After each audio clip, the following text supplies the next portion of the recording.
post-lunch session.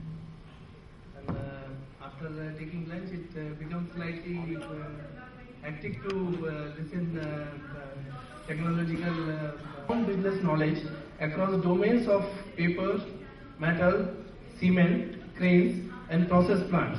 Business working at various levels at ABB India. He has an educational background with a BTech degree from IIT Madras in electrical and electronics engineering. In this session, we will have one manufacturing presentation, which will be by Messrs. EIP, and subsequently there will be 4 technical papers will be presented, and these technical papers I request that all the eminent presenters that it has to be finished within 10 minutes. After 8 minutes, I will give a bell to conclude your paper, so that we can really take care of the time loss we have already done in the morning. So I request all the presenters to be very cautious about the time during their presentation. This session, Mr. M. Krishna Das will be observing all the presentations, and he will conclude the session thereafter. And first of all, I request Mr. Abhishek Goyal of Messrs. EIP for his manufacturing presentation, changing in the market from label to volume. Please.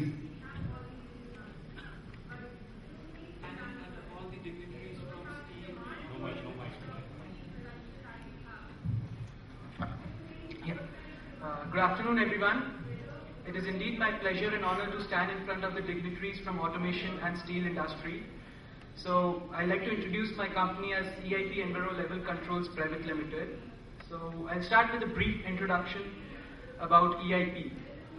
We are a company started in the year 1983, and we're the first indigenous manufacturer of RF level switch in India. So we take a lot of pride in introducing this concept in India for the first time. So we, over the past 3 decades, have moved into the solid and liquid level measurement market, moving from level to volume. And that's why we titled our presentation as changing the market from level to volume. Then we are a small company, but still we grasp a lot of customers. We are working very hard, and the most key features, we say our USP, is we introduce the most advanced technology for India. We are highly customer oriented. We do not go to sell a product. We are basically solution providers in whatever we are doing. Then the third most important part is to have prompt services. So the industries we basically cater to is power, steel, cement, fertilizer, food, paint, and maybe all the process industries that are there. We've also diversified from level and inventory measurement to flow measurement for liquids and solids, dust detectors, knife gate walls, air hammers, and conveyor belt solutions, all of which I'll be touching upon in my presentation. So when we talk about silo, bins, chutes and hoppers, we talk about the most conventional technology, that is the point level switches, in which we have the RF level switch, commonly known as admittance type, capacitance type, but yes, RF level switch is the most advanced version of all these technologies. Then for chute blocks, we have the disc type flush mounted arrangement, the disc type chute block switch. Then we have the rotary paddles, which rotates at 3 revolutions per minute to detect the material, tuning forks level switches, diaphragm type level switches. And we also have the new concept of microwave chute block switches, where a sender and receiver communicate with each other, and whenever the communication is stopped by a material which has a dielectric, it gives a signal. I've not touched upon much of these because these are conventional technologies, do not require much of an introduction. When we talk about silo and bunker management system, this is where we specialize in. When we talk about a silo or a bunker, we talk about level and inventory. So the technologies we currently have are 3D level scanner, we have the FMCW non-contact radar, we have the pulse wave radar, we have the strain gauge system, and the most conventional one, the electromechanical system. So we take a lot of pride over here to introduce the most innovative technology for solid level measurement, that is the 3D level scanner. Then when we know what the material is, we also know whether the material is flowing out through the bin. So we have the outlet and inlet flow solutions in terms of flow switches and solid flow meters. A commonly observed problems in bunkers in India and all over the world is the rat holes and buildups. So we can detect those rat holes by our innovative measurement technology of 3D level scanner, and we can clear those rat holes by using the technology of air hammers. So this slide over here will represent a brief about 5 decades of level measurement, continuous level measurement in the whole world. So earlier, 5 decades back, when there was no technology, we used to throw a rope inside a bunker and take the measurement. In India, we still do that a lot of times. But yes, the most important technology that was invented during that time was the silo pilot level transmitter. So, which is basically a rope goes down, touches the material and comes back. That is what the electromechanical system still in existence. Then is the string gauge system. So I'll just brief about the strain gauge system.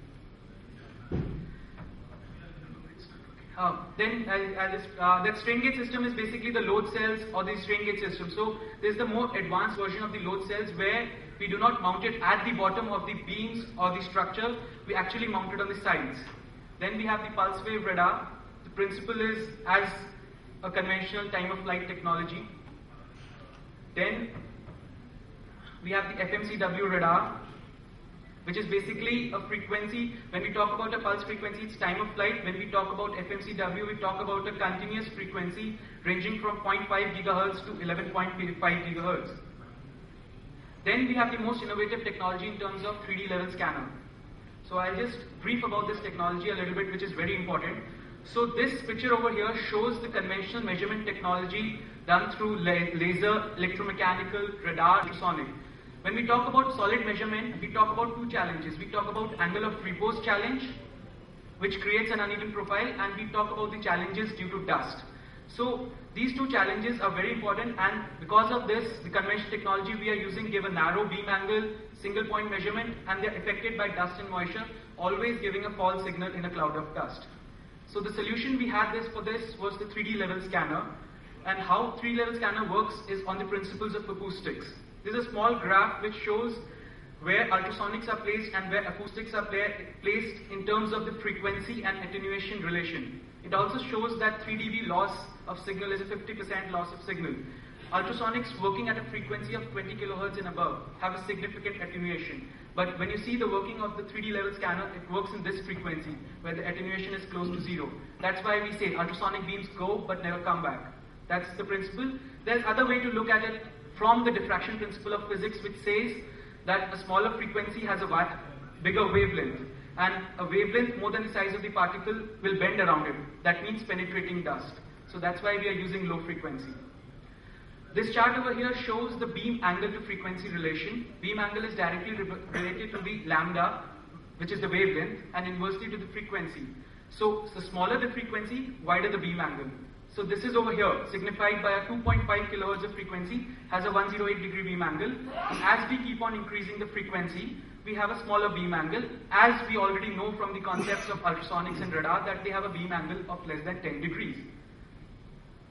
Then the other challenge that we talk about is maintenance of a device requiring air purge or dust cap in terms of dusty atmosphere. You can see the horns over here, there are dust accumulated, but inside the working environment is absolutely clean. The reason being, we are using acoustics, which is pressure.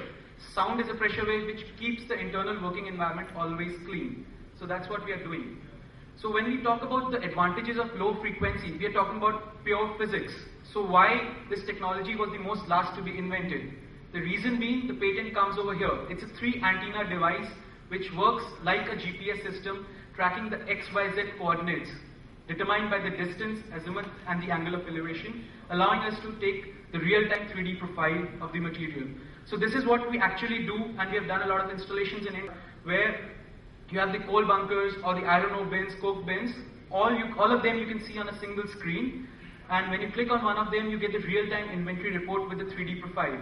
So this is a real-time snapshot from one of our installations, showing 6 bunkers in a field. I click on one of them, I get the real-time 3D profile along with the distance, level, volume, mass, and everything. Again, one of the snapshots, in a industry where there's a silo, big silo, showing the material being in the 3D profile, then obviously the inventory along with it. These are some of the snapshots. So now from moving on to the level measurement, I'll come to the flow measurement. That was my second topic. So over here we have the Doppler flow switch and the microwave continuous flow switch for solid application. So how it works on the principles of Doppler. So what it says is, when a frequency is going and hitting a stationary object, whatever I'm sending, I'm receiving the same, maybe with a lesser amplitude. But when I have something moving in front of it, there will be a frequency shift, called a Doppler shift, we call the red shift, the blue shift, and that is detected by the sensor to actually know whether the material is flowing or not. I just have a 30 seconds video over here. So this is what it shows.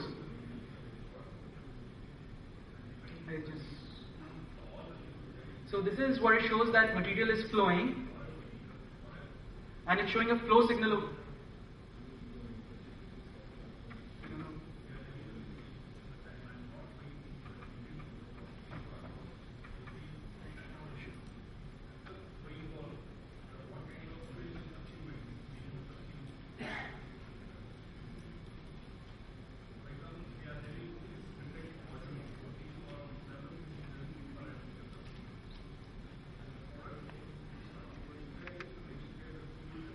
Allows your transverse seal to be at an accessible location, which allows repacking under pressure. So you can see the knife gate wall is leaking, but you can still pack it while in service. This is something unique for the knife gate walls that we are providing. Due to shortage of time, I may just... Now, system shut. Unique top transverse seal. Gate is wiped clean while opening or closing. Contoured full port body bore. So this is what I Contoured full port body.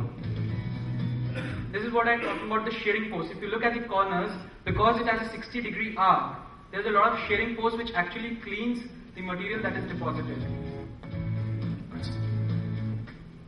This is what happens. Prevent solids from jamming.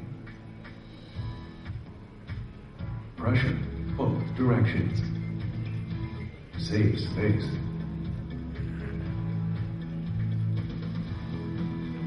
Installation in tight locations.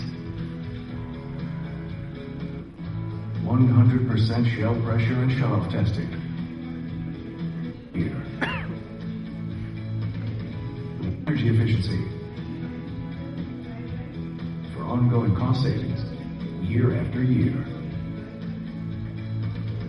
The wave only used plug pumping energy cost. That's the way.